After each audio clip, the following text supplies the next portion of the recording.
it's Angela Critters, and welcome to Movie Monday. And today I'm making a delicious southern corn chowder, and it's from the movie The Devil Wears Prada from 2006. It was directed by David Frankel, and it's from a book written in 2003 by Eileen McKenna. So I'm going to go ahead and get started with the food while I talk about the movie, because my pan is already ready. So first I'm going to go ahead and get started by melting. I'm doing half of a stick of butter with a tiny bit of olive oil to make it not burn. Most corn chowder starts off with bacon that you cook crisp, about 6 pieces. But since I am a vegetarian and I'm going to be eating this, I'm making it vegetarian style. But you would cook your bacon first, and then you would get it crisp, about 5 minutes. I cut my bacon up with scissors first. That way you don't get the bubbles, where the fat is. So anyway, you would cook it and then put it on paper towels to drain. And then at this point, we'll act like I've got bacon on a paper towel.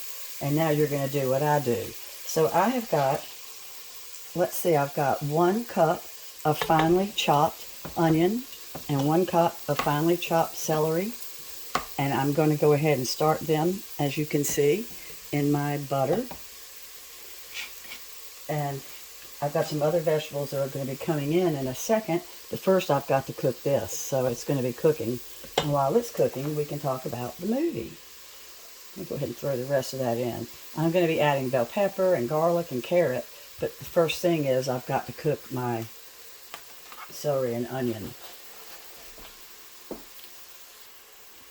So the reason that we're making the corn chowder is the movie starts out where Annehathaway, who's playing a character named Andy, is applying for a job with a real famous fashion house magazine. And it's called Runway, but it's really a takeoff on Vogue. And so her very first day after she gets the job, she is out buying lunch for everybody, and she orders corn chowder for herself.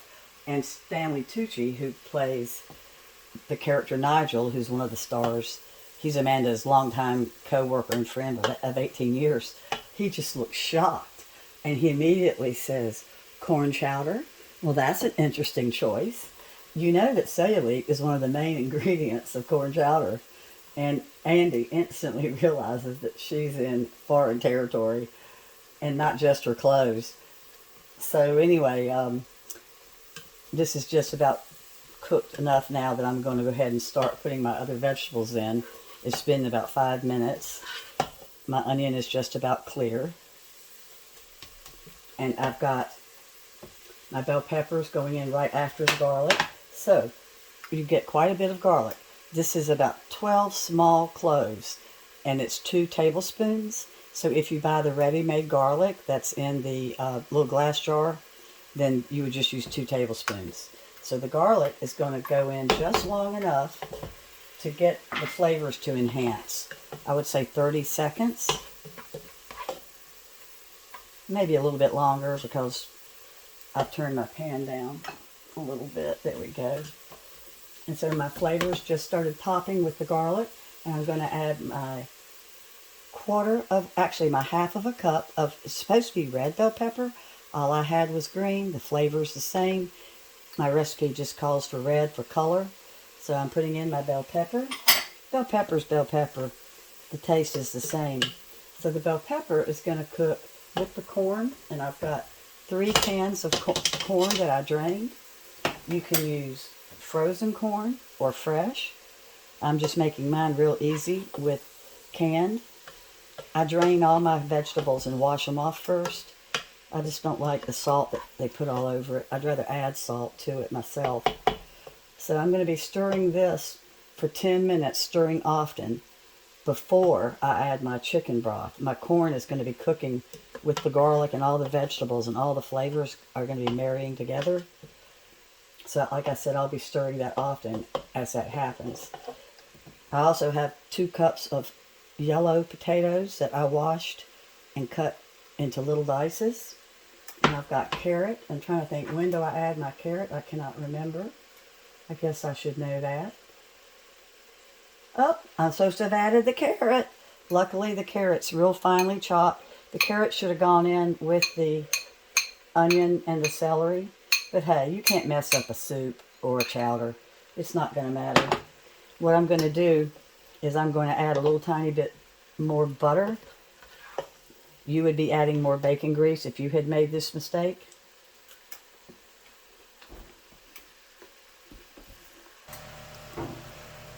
So my veggies are just about finished. They're about tender crisp. And I'm getting ready to put in 2 cups of the potatoes and chicken broth. So my chicken broth, I'm doing 8 cups of chicken broth, 2 quarts, and I'm not sure what's in this box, so I'm going to measure it real quick. I don't think it's going to be 8 cups. You could do vegetarian, but I don't have any. I don't mind the chicken broth, even though I'm a vegetarian. It doesn't bother me. I just prefer to use vegetable broth, but I'm out. So here comes 3 cups, 4,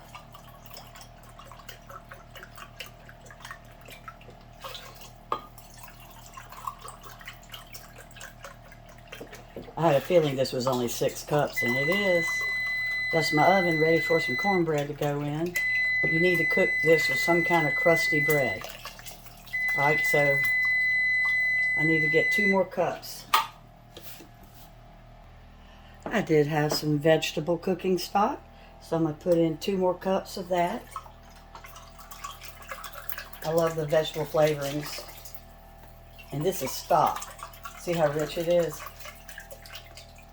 Look how much color it's got. So this is going to cook for 20 minutes with these potatoes, which is the last vegetable I'm putting in. It's my 2 cups of my Yukon yellow that I've got diced.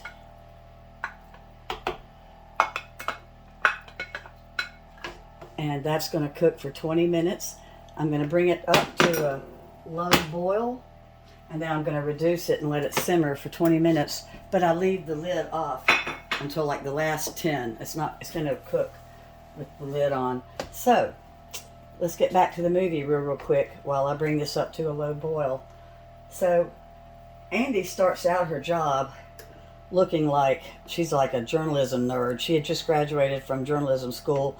And what I find weird about the movie is anybody that's ever applied for a job, you know that you research the company and you go in armed and dangerous. So when they ask you questions, you know about the company. But it's so odd in the movie that she went on this interview and did not even know that she was interviewing for the famous Miranda. You know, Miranda, played by Merylstreep, is just a villain. She's a horrible person in the movie, but she gets the job done. And she's loosely based on the Vogue editor, Anna Wintour, and so loosely based that at the journalism premiere, Anna's daughter turned to her mother and said, "God, they really captured you. They really got you, Mom."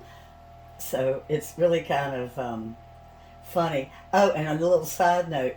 So the editor of Vogue, Anna, she had to end up redecorating her office after she saw the movie, because this guy who was a set decorator, I think his name was Gonch, anyway, Goncar, Goner or something, he was able to sneak in to her office before the movie even got started and photographed her office, and he copied everything to a T. And people were pretty sure then that Meryl Streep's Miranda really was Anna. It's a real cute movie if you've never seen it. It's free. I found it on YouTube. I've seen it, years ago, but I had not seen it in a long, long time. But so anyway, Andy is like a joke in the office. Everybody doesn't think she's going to last long because Meryl Streep's character Miranda eats her assistants for breakfast, and she wears these frumpy sweaters and skirts and these ugly glasses, and her hair just looks like she just got out of bed. And so the Stanley Tucci character, Nigel, takes her under his wing, and he feels sorry for her. And so he starts letting her dress like from the clothes in the stock room and starts styling her. And honey, I mean, she is dressed to the nines. first time she comes back into the office looking like a fashion model, Emily Blunt's character, her jaw has to be picked up off the floor. But speaking of the clothes, would you believe that these clothes, in 2006, they spent $1 million on the clothes that are used in the movie, and that's not counting the probably $500,000 worth of clothes that were donated by famous designers. And so after the movie was over, Merylstreep came up with the idea that they should auction off the clothes for charity, and the clothes went to quite a few different charities. The main one was breast cancer research, and Meryl Streep got the glasses that she wears all the time in the movie, and she was able to wear them in the movie Mamma Mia that she starred in, and Annehathaway got the good-looking green jacket, good-looking green gorgeous coat with dress. So I thought that was kind of neat. So this is getting ready to be to the low boil, and so now I'm going to pause the camera for just a second because I'm going to go ahead and start making some flour and butter that I'm going to be adding with milk to turn this into chowder. Because right now, as you can tell, this is still soup and it's got to become a chowder. So I'll be right back with my ingredients ready to make the roux. All right, I've turned down my chowder. It's at a low boil. Got my lid on. I have melted half a stick of butter, which is 1/4 of a cup, and I'm adding in 1/4 of a cup of flour. You always match your butter and flour when you're making a roux or a white sauce or thickening, you could call it. So we're going to stir this up, and it's going to cook and kind of toast for maybe a minute. You have to get it toasted to bring out the flavor. And I'm going to add in some cayenne pepper and some salt and pepper. You could also put in a little bit of dry mustard if you like, because you can add cheese to this. I am adding cheese. You can put between 2 and 4 cups of cheese in this corn chowder. And then you save a little bit of cheese for your garnish. And if you're making the corn chowder with bacon, you would save some crumbled up bacon for garnish as well. And I even sometimes throw some dried chives on, which is really, really good. But anyway, back to the movie really quick. So the movie's moving along, and Andy's moving up, and now she's suddenly the actual assistant of Miranda Priestley, and she's really making headway when all of a sudden her relationship starts to suffer.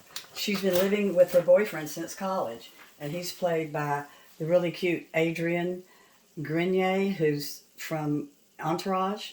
His name is Nate, and he's a chef. And Miranda is like the villain in the film. Well, we see Nate as the underrated antagonist, and it really upset the actor when he found out that he was considered kind of an antagonist, kind of a good villain, but a villain nonetheless. Okay, so now I've got my roux ready, and I'm going to pull it off of the heat and let it kind of hold on just a little bit. And about 10 minutes before you're going to want to serve your chowder, you're going to go ahead and put it in and stir it around and let it thicken up. So I'm going to cut this off and make my cornbread. But anyway, this is the cutest movie. It's a movie that makes you realize about careers. Like, Andy took the job not really wanting it because she really wants to be a journalism person. She wants her career to be in journalism. So she was only going to have this job for a year, she thought, as a stepping stone to a real career in journalism. And toward the end of the movie, she gets to go to Paris Week in fashion, and during Fashion Week, and boy, does that really open up her eyes. It really was shocking to her. When you're making your cornbread, always put your oil in and heat your pans up for about 10 minutes before you put your batter in. Let your pans get really, really hot and the oil popping. My 20 minutes are up where my vegetables and broth has been cooking. So I'm going to go ahead and put in my roux I've made. Stir, stir, stir. And I'm going to stir a little bit while it continues to cook. You'll notice that I used half and half. My recipe calls for half and half or milk, but not heavy cream. So I'm going to go ahead and get this stirred in. Okay, right now I'm putting in my cheddar cheese. And I'm using white cheddar because I like to keep the color kind of natural. Of course, you can use any kind of cheese you want. And you might want to save some cheese out to put as a garnish. And I was supposed to add the cheddar a little bit at a time, and I forgot. I don't think it really matters. But you're supposed to add 1/4 cup at a time. I didn't quite have 2 cups, so I'm getting out some triple cheddar as well to put on top. I love cheese in chowder. I love cheese in chili. I like cheese in just about any kind of soup. So here comes a little bit more. This is just some triple cheddar from Aldi with Wisconsin, New York, and Vermont. Some good flavorings. So now I'm kind of following the directions, and I'm adding a little bit at a time this way. I guess that prevents you from getting one big lump of cheese. I don't know. After Fashion Week's over, you're at a scene with Amanda and Andy in a limousine together. And so much has happened in Paris Week. It's very dramatic. And she realizes she does not want to evolve into Miranda. Miranda has this empty life, just empty. And so I won't give away the ending, but in the end, we actually see Miranda's deep respect for Andy. And you realize Amanda does have a conscience after all. So that was pretty enlightening. So what you're looking at is my finished product. I just put a little bit of dried chives on it, and I'm putting a little bit more cheese. And I'm doing a double whammy today. This is the soup tureen from the Golden Girls. When you watch the Golden Girls, as you go into the kitchen, be sure and look to your left. And there's a metal wire rack, and my soup tureen is right there on the wire rack. I had mine before them. I think they heard how pretty mine was, and so they got one too. Well, thanks so much for watching, and I really think you would like The Devil Loves Prada. And this seems like it's a lot of work because you have to sit and stir. So I just turn on music or the TV or something. But something really good like this, it's worth a couple extra minutes to stop and stir. It really did not take very long to prepare it all, and it's so delicious. Give it a try and let me know what you think about it. Bye-bye, and thanks so much for watching.